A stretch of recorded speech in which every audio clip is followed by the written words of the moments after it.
আসসালামু আলাইকুম। আশা করি আপনারা সবাই আলহামদুলিল্লাহ ভালো আছেন। আজকে আমি গরুর মাংসের ঝুরা মাংসের রেসিপিটা শেয়ার করব। এটা আপনি রুটি বলেন, পরোটা বলেন অথবা ভাত, সাদা ভাত, পোলাও সবগুলোর সাথে খুব যায় পারফেক্টলি। তো আমি যেভাবে এটা রান্না করছি সেই আমার রেসিপিটাই আপনাদের সাথে শেয়ার করব। এটা রান্না করার জন্য আমি হাড় ছাড়া মাংস হলুদ আর লবণ দিয়ে সেদ্ধ করে নিব। আর আমি খুব অল্প পরিমাণে রান্না করতেছি, আপনাদের যদি ভালো লাগে তাহলে আপনারা পরিমাণটা কম বেশি করতে পারেন। তবে এটা অবশ্যই হাড় ছাড়া মাংস হতে হবে। শুধু লবণ আর হলুদ দিয়ে আমি এটা সেদ্ধ করে নিব।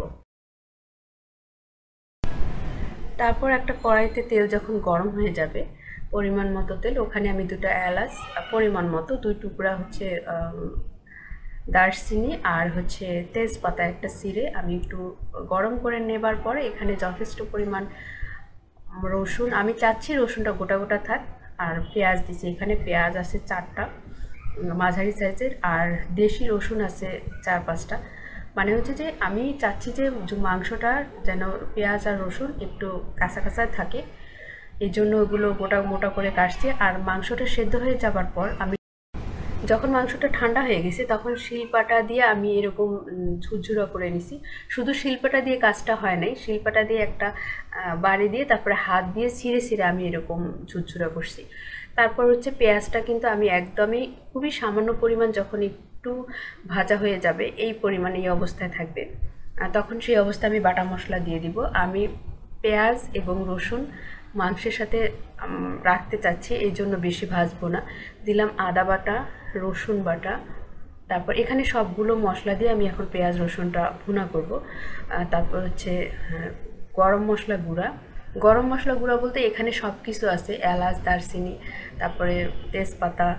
আমি এটা বাসায় গরম মশলাটা করছিলাম, সব ধরনের মশলা একসাথে করে আমি গুঁড়া করে নিছি। দিলাম শুকনো মরিচ গুঁড়া, হলুদ গুঁড়া,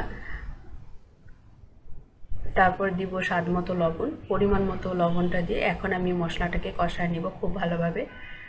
আমি নেড়ে ঢেকে দিব যেন মশলার যে কাঁচা গন্ধটা থাকে সেটা যেন চলে যায়। আর আমি সামান্য পরিমাণ পানি দিছিলাম, যে পানিটা মানে মশলার বাটিটা একটু ধুয়ে অল্প একটু পানি দিছিলাম, সেটা দিয়ে ঢেকে দিছিলাম। মশলাটাকে ভালোভাবে কিন্তু কষায় নিতে হবে, না হলে মাংসটা আপনি যতক্ষণই রান্না করেন ওই গন্ধটা থেকে যায়।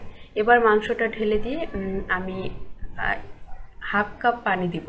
দিয়ে আবার মাংসটা তো আর সেদ্ধ হবার কোনো কিছু নেই, কারণ মাংসটা সেদ্ধ আছে, যাতে মশলার সাথে পেঁয়াজ আর রসুনের সাথে যেন অ্যাডজাস্ট হয়ে যায়, এই জন্য 1/2 কাপ পানি দিয়ে আমি 4-5 মিনিট এটা আবার রান্না করব। সেদ্ধ হওয়ার জন্য না, মশলার সাথে মাংসটা যেন একটু মানে মিলেমিশে যায় আর কি, জাস্ট এই কারণে একটু ভুনা ভুনা করব। তো এভাবে মাঝে মাঝে তুলে ঢাকনা তুলে একটু নেড়ে দিতে হবে, কারণ আমি চাচ্ছি না পানিটা থাক, অতটুকু পানি যেন একদম কমে ভুনা হয়ে যায়, সেই পর্যন্ত আমি জাল করব। আমি চাচ্ছি এখন এইভাবে নামায় ফেলবো।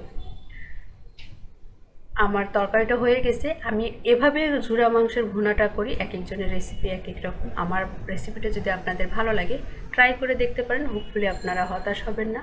আর রেসিপিটা অবশ্যই আপনাদের ভালো লাগবে, এতটুকু বলতে পারি। সবাই ভালো থাকবেন, সবার জন্য অনেক বেশি শুভকামনা রইল। আজকে আমি এখানে আপনাদের কাছ থেকে বিদায় নিই। আল্লাহ হাফেজ।